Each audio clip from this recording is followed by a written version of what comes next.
friends, welcome back to my channel, and I'm what is called an emotional person. And from the conversations I've had with clients as well as my community recently in Instagram and TikTok, I am pretty confident that you probably are too.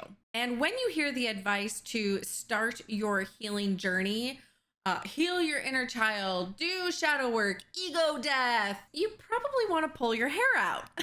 Because you have 10,000 things that you're being suggested and you don't know where to start or how to continue if you've already started this journey. Did I describe you? I bet I did, because I just described myself.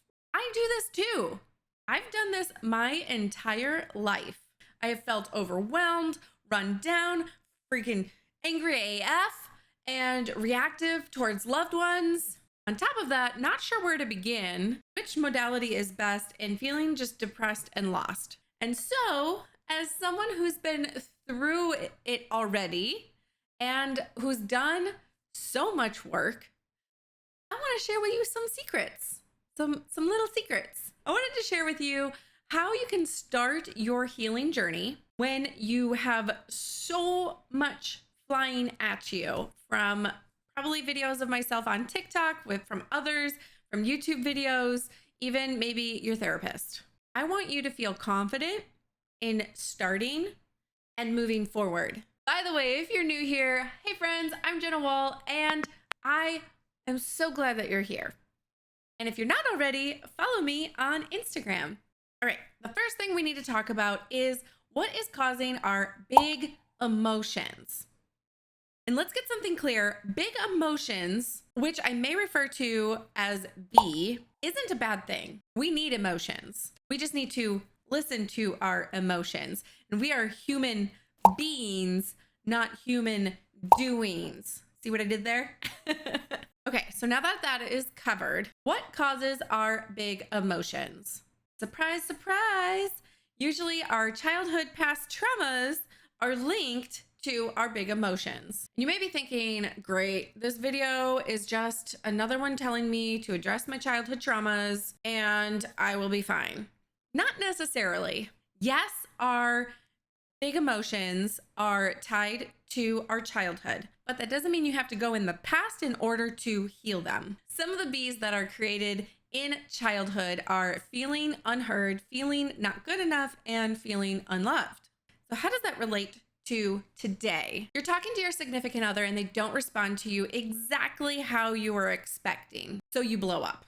You ask your significant other weekly if they still love you. You're a people pleaser at work because you need to feel validated and you think you're going to get fired all the time. Is that starting to connect? So this is what being a person with big emotions looks like within life situations. So we start doing the work and we start finding modalities that we want to try. Meditation, journaling, going outside in nature, going to a therapist. But once it seems to not be working the way we expect it to, we jump to the next thing.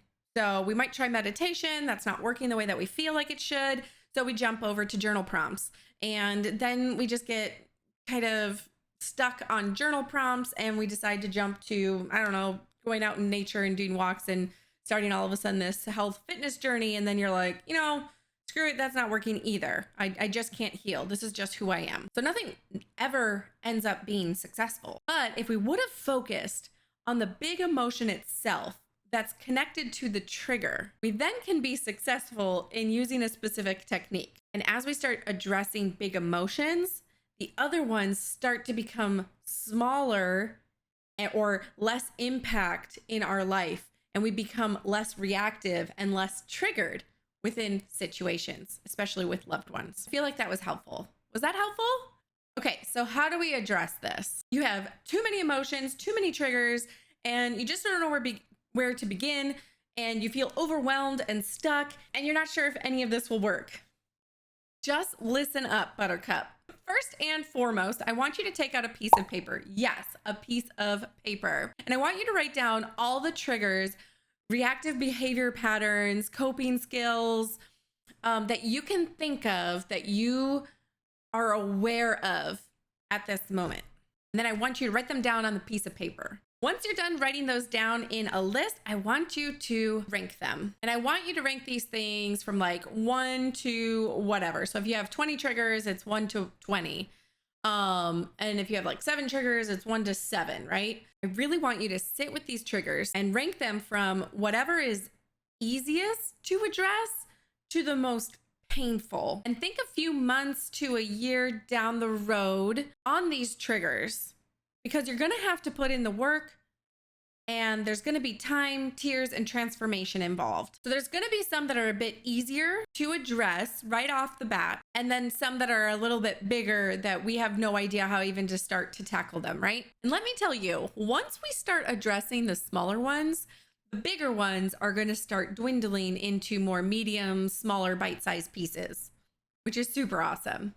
So just start ranking them from what is going to be the easiest that will start bringing balance into your life. Okay, so at this point, you got this list ordered by easiest to hardest triggers. And now what I would like you to do is get a notebook, an actual physical notebook. Go to Target, get yourself one of those pretty ones. You can even go on Amazon. They're like $10, and make sure it's only used for this purpose. And I want you to deem this notebook Trigger Notebook. This is your trigger notebook. And I want you to take all of the triggers that you wrote down in your list and give them each their own pages. And this will allow you to start working on identifying these triggers happening throughout your day and writing them down. And there is space and room for you to start flushing out these triggers. Each trigger gets a few pages within the trigger notebook. Anytime you get triggered or have an argument with your significant other, I want you to bring out your trigger notebook and write down the situation on the respected page. For example, if the trigger is feeling unheard, and then you and your significant other have an argument because they didn't vacuum due to them sleeping in, and now there is dog hair everywhere over the rug in the living room where the nanny is going to now play with your kid, and there's dog hair everywhere. That's oddly specific. Write down under unheard this specific situation and ask yourself these questions. Note real quick that this is going to be after the fact that there is the argument, because obviously we are in the argument and don't really realize that we are having the argument. But that's okay that it is after the fact, because this is the first step. After you write that situation down in your trigger notebook, I want you to ask yourself these questions. Why does this trigger me so much? When have I felt this exact same way? In this case, it's not feeling heard. What do I need in order to feel heard, loved, and validated? And again, during this situation. And lastly, how can I provide this for myself?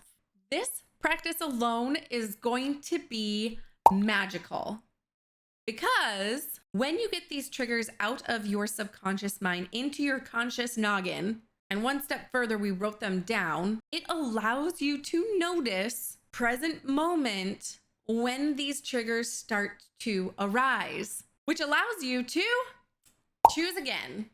If you're in the middle of a heated argument, you can then notice that it is currently happening and choose to respond differently, creating new behavior patterns as well as coping mechanisms. And before you start blowing up the comment section saying, why did we even score these? Because, we don't know when arguments are going to happen and which section they're going to be from.